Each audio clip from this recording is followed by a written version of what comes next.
Je suis très heureux de vous parler de nouvelles ressources que les œuvres pontificales missionnaires nous offrent de mois en mois. Des ressources pour nourrir le feu sacré de la mission chez les prêtres, dans le cœur des religieux, des religieuses, des consacrés et aussi de tous les laïcs.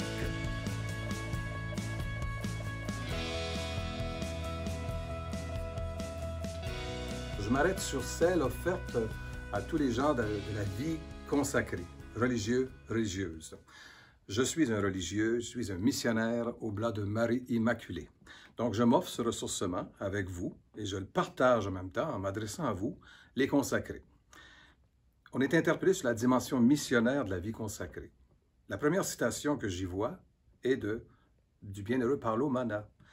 Il dit « Il est impossible pour un religieux ou une religieuse de ne pas se passionner de la mission. » Déjà, ça fait réfléchir.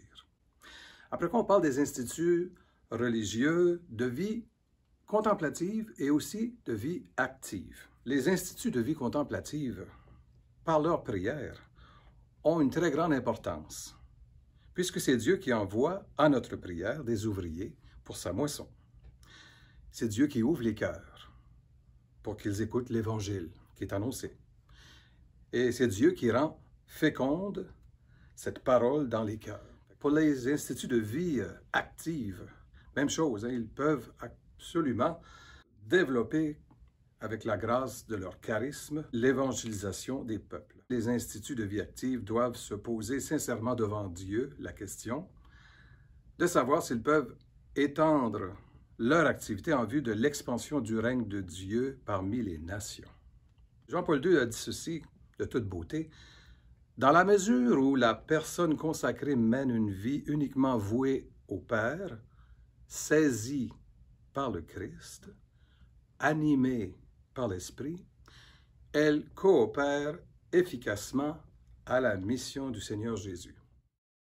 Et je termine avec Paolo Manna, le bienheureux qu'on cite à la toute fin. Les âmes consacrées à Jésus-Christ, elles sont toutes missionnaires par la nature même de leur vocation. Grâce à votre travail, béni par Dieu, la mission fait son chemin. Et par des voies largement inconnues pour nous, le royaume de notre Seigneur avance.